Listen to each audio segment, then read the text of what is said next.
ଏହି ବ୍ଲଡ଼ ଗ୍ରୁପର ଲୋକମାନେ କମ୍ ଆମିଷ ଖାଇବା ଉଚିତ। ଆସନ୍ତୁ ସାଙ୍ଗମାନେ ଦେଖିବା ଏହି ଭିଡ଼ିଓଟି। ଅନେକ ଲୋକ ନିଜ ସ୍ୱାସ୍ଥ୍ୟକୁ ନେଇ ଖୁବ୍ ସଚେତନ ଥାଆନ୍ତି, ଏଥିପାଇଁ ସେମାନେ ପୁଷ୍ଟିକର ଖାଦ୍ୟ ଖାଇବା ଉପରେ ଗୁରୁତ୍ୱ ଦିଅନ୍ତି। ତେବେ ପୁଷ୍ଟିକର ଓ ଅଧିକ ପୋଷକ ତତ୍ତ୍ୱ ଥିବା ଖାଦ୍ୟ ଖାଇବା ସତ୍ତ୍ୱେ ମଧ୍ୟ କିଛି ଲୋକ ସ୍ୱାସ୍ଥ୍ୟ ରହିନଥାନ୍ତି। ଏହା ପଛରେ ଅନେକ କାରଣ ଥାଇପାରେ, କିନ୍ତୁ ବିଶେଷଜ୍ଞମାନଙ୍କ ମତରେ ଜଣେ ବ୍ୟକ୍ତି ଯଦି ନିଜର ବ୍ଲଡ଼ ଗ୍ରୁପ ହିସାବରେ ଖାଦ୍ୟ ଖାଏ, ତେବେ ଏହା ତା'ର ସ୍ୱାସ୍ଥ୍ୟ ପାଇଁ ଭଲ ହୋଇଥାଏ। ବ୍ଲଡ଼ ଗ୍ରୁପ ଆଧାରରେ ଖାଦ୍ୟ ଖାଇଲେ ହଜମ ମଧ୍ୟ ଠିକ୍ ଭାବେ ହୋଇଥାଏ। ବ୍ଲଡ଼ ଗ୍ରୁପର ସାଧାରଣ ପ୍ରକାର ହେଉଛି ଓ, ଏ, ବି, ଏବି। ତେବେ କେଉଁ ବ୍ଲଡ଼ ଗ୍ରୁପର ଲୋକମାନଙ୍କୁ ଚିକେନ ଓ ମଟନ ଠାରୁ ଦୂରେଇ ରହିବା ଦରକାର ତାହା ଜାଣିବା ନିହାତି ଆବଶ୍ୟକ। ଓ ବ୍ଲଡ଼ ଗ୍ରୁପର ଲୋକମାନେ ହାଇ ପ୍ରୋଟିନ୍ ଯୁକ୍ତ ଖାଦ୍ୟ ଖାଇବା ଦରକାର, ଯେପରିକି ଡାଲି, ମଟନ, ମାଛ, ଫଳ ଆଦିକୁ।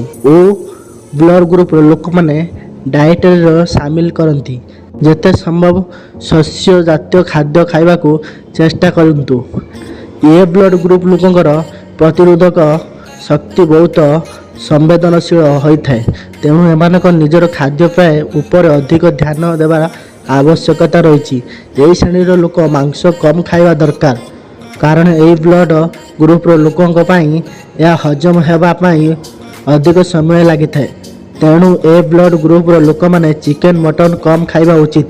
ଏହା ପରିବର୍ତ୍ତେ ଗାଜର, ସବୁଜ ପରିବାପତ୍ର, ନାଶପାତି ଆଦି ବିଭିନ୍ନ ଫଳ ସେବନ କରିବା ଦ୍ୱାରା ଏହି ଗ୍ରୁପର ଲୋକମାନେ ସ୍ୱାସ୍ଥ୍ୟ ପାଇଁ ଠିକ୍ ରହିଥାଏ। ଇ ବ୍ଲଡ଼ ଗ୍ରୁପ ଲୋକ ସବୁଠାରୁ ସୁରକ୍ଷିତ ବୋଲି କୁହାଯାଏ। ଏହି ବର୍ଗର ଲୋକଙ୍କ ପାଇଁ ବିଶେଷ କିଛି ଖାଦ୍ୟ ବାରଣ ନାହିଁ।